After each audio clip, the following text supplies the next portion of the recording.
কোনো কারণে যদি নামাজ কাজাও হয়ে যায়, লুকিয়ে পড়ে গেলেন, মানুষকে দেখায় না।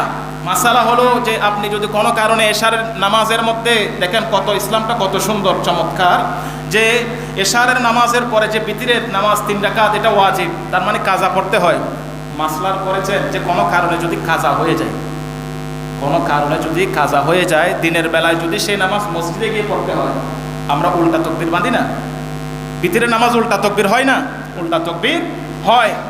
মাসলা হলো প্রয়োজনে মানুষ যদি দেখে মনে হয় তাহলে উল্টা তকবীর দেওয়ার দরকার নাই, ওই অবস্থায় নামাজ শেষ করো। কারণ উল্টা তকবীর দিলে মানুষ বুঝতে পারবে যে সে কালকের এশারের নামাজ বিতিরের নামাজ এখন কাজা করতেছে, তো মানুষটা তো সাক্ষী হয়ে গেল।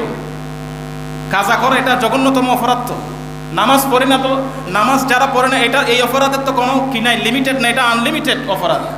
কিন্তু কাজা করা এটাও অপরাধ।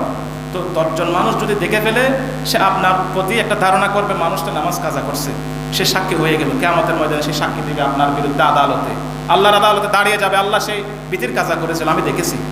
তখন আগে তার বিচার করতে হবে। সুতরাং সতর্ক, সাবধান। আল্লাহ তাআলা যেন আমাদেরকে ওয়াক্ত মতো নামাজ পড়ার তৌফিক দান করেন।